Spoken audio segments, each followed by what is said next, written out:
What did you overhear when someone didn't know you understood their language? I met Tiago at this international street food festival downtown about 8 months ago. I was there with my roommate Bridget trying all these different foods, and he was working at this stand selling these amazing pastries from his home country. He had this really charming accent, and TBH I thought he was super cute right away. So anyway, after a couple months of dating, Tiago was basically living at my place full-time. It happened so gradually that I didn't really question it. The first red flag was that he never offered to contribute to rent or utilities. When I finally brought it up around the 3-month mark, he said, "I still have no stable income. You know how hard it is with a visa." Which I understood. I really did. Immigration is complicated, and I wanted to be supportive, but then I started noticing little comments he would make. At first they were subtle. "You swear a lot. Women from my country don't talk like that. The way you dress is very American. You're so loud when you laugh." I didn't think much of them at the time. Just cultural differences, right? But they started getting more frequent and more critical. He'd say things like, "You wouldn't survive with us back home. Women there know when to be quiet." Or he'd make faces when I'd talk during dinner with his friends. Fast forward to this past weekend. Tiago told me his parents were in town visiting for a few days and he wanted to have them over for dinner. I was actually excited to meet them, but then he started giving me all these instructions. "Please don't joke too loudly. Don't be rude, be polite and respectful. My mother is very traditional." I spent the entire day cleaning the apartment, cooking 3 different dishes,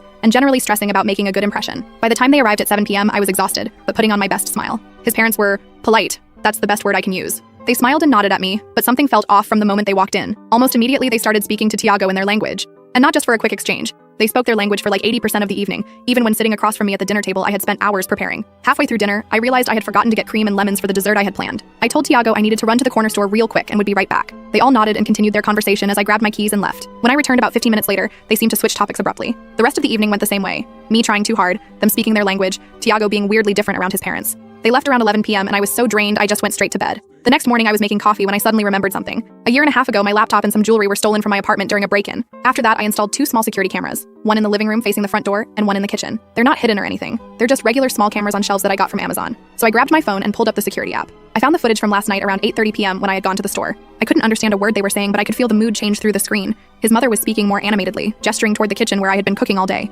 His father was nodding and occasionally laughing. And Tiago was smiling and nodding along with whatever they were saying. I didn't know what to do with this footage since I couldn't understand them anyway. But then I remembered this online service that can transcribe and translate audio. About an hour later, I had a transcript in English. And guys, I wish I had never translated it. His mother had said, "She's not very pretty, but she cleans up after you well." She laughed and added, "Well, she knows her place at least." His father replied, "She's like a free housekeeper. Smart choice, son." And Tiago, the man I've been supporting cooking for, cleaning up after for months, he laughed and said, "She's useful. The apartment is always clean. Food is always ready. American girls are so easy to manipulate. Just make them feel bad about asking for anything, and they'll give you everything." There was more, much worse. But I can't even type it out without feeling sick all over again. They mocked my appearance, my job, my apartment, even the food I had spent all day preparing, all while eating at my table in my home. Because here's the thing, Tiago has no idea that I know everything. He continues to smile at me, thinking his little game is still going. But tomorrow, when he comes home, a surprise will be waiting for him. The full story is on the channel, link below.